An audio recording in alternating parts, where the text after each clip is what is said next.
Y'all know we got to talk about it. Colin Cowherd on his show today came for us, the Chicago Bears fans. He had some choice words for us, so I got some choice words for him.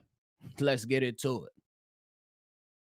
Now tuned in to Chicago Bears Central, your number one place for all Chicago Bears news and content. All right, y'all. Welcome back to another episode of Chicago Bears Central. Y'all got me for this slot today. Y'all had Hayes early, but y'all got me. Make sure you like the channel and subscribe to it if you haven't done so already. Colin Cowherd on his show earlier had some choice words for Chicago Bears fans.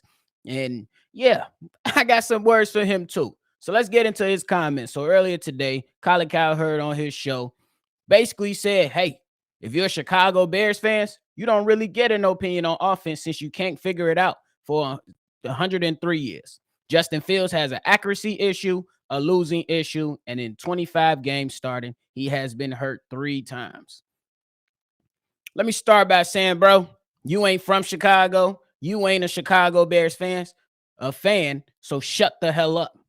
How do you tell us? We don't make the decisions in the front office. We've been calling for a number of things to happen for years, and we have not seen it happen.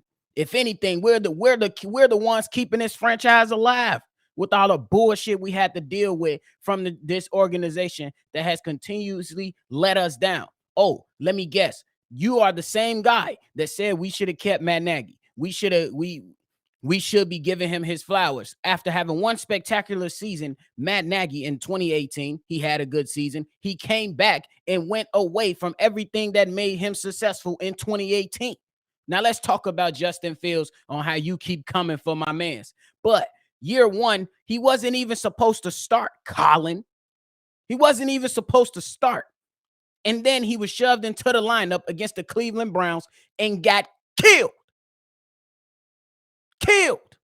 9 sacks in that game. Guess what the game plan was for Justin Fields in that game? To sit in the pocket behind a horrible offensive line, bro.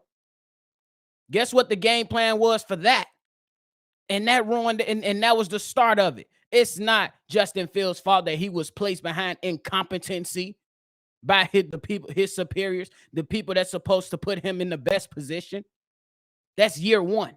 Year two, don't tell us how we make our moves. We got a new GM that came in and we were suffering under cap casualty with old players that was not built to sustain something for the future in the league that is transitioning more to an offensive league.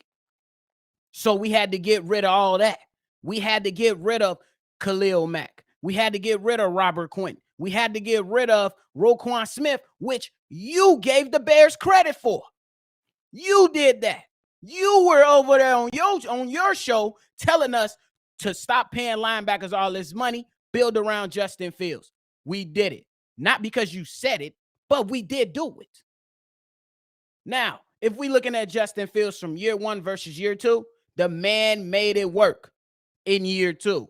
If you remember, which you probably don't because we know you don't watch the damn games, in weeks 1 through 4, the Chicago Bears had no electrifying plays, had nothing going on well for the Chicago Bears. They literally had to change up everything. Hence why Justin Fields began to run wild across the league, bro.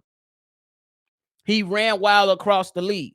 And you pointed out that the Chicago Bears have an offensive line that's ranked average. Wherever you got the information from, you need to go check your sources and you need to check them and don't ever use them again. Sam Mustipher blew up every single play. There is not one thing that I remember good from Sam Mustipher this past season. Riley Reef was a veteran we brought in on a short deal. Couldn't even crack the starting lineup, bro, to start off the season. Michael Schofield, another veteran that was supposed to come in and contribute, did the same exact thing. And all 3 of those guys spent time in and out of the rotation because they couldn't sustain and be healthy. And if you're talking about those 3 guys, you have to include Lucas Patrick, who was supposed to come in and then had a hand injury. And then when he finally did see time on the field, he was getting blown up too. Should I call you out, bro? Just 2 months ago, you said our quarterback was the guy. The front office was the guy. Now you saying that these guys should go ahead and explore options of trading them? Pick a side, bro. And that's why you don't deserve to talk about Chicago how we talk about Chicago on the number one spot from Chicago Bears Central, bro.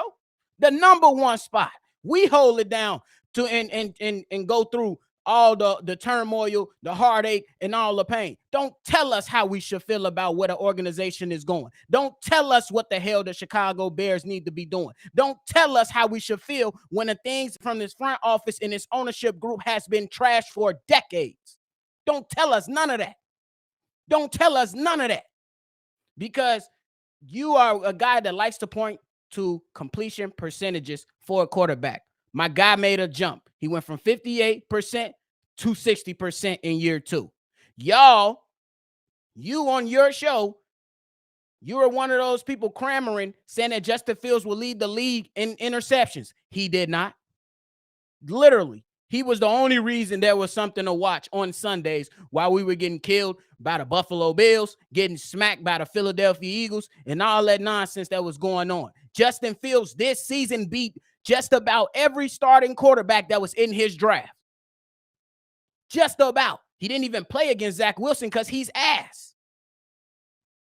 So don't come for Chicago Bears fans. And you definitely ain't going to come at the number one spot. That's how we going to hold it down over here, Brody.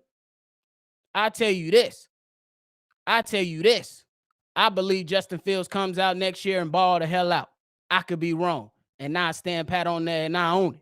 But when you come on your Monday show, when Justin Fields started to take off and you do right or wrong, make sure that you include that you was wrong about Justin Fields because I'm putting my money on it. It's the same criticism you gave Jalen Hurts, and you had to eat those words, buddy. So get ready to eat some more crow. That's it. That's all. Now, the Chicago Bears are doing their due diligence. Don't worry about what the hell we got going on over here. Cool. Give your take, but pick a side.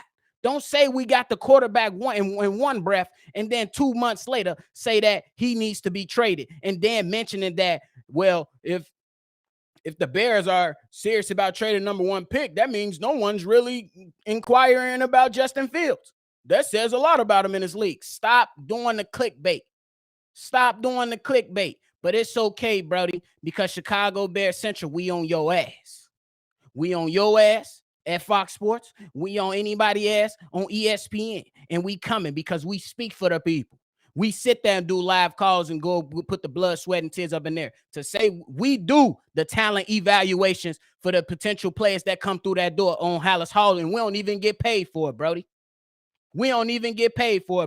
Don't tell us what the hell to do. How about you take this L because I already exposed your ass once. I will expose your ass again. Y'all already know, man. Hit the like button. Subscribe to the channel if you haven't done so already. Leave your comments below on this bozo that we going to get ready to annihilate all next season. So get ready. JF1, let's go. Y'all already know what to do, man. I'm going to catch y'all on the next one. I had to bake me one time. This has been a presentation of the Break Media.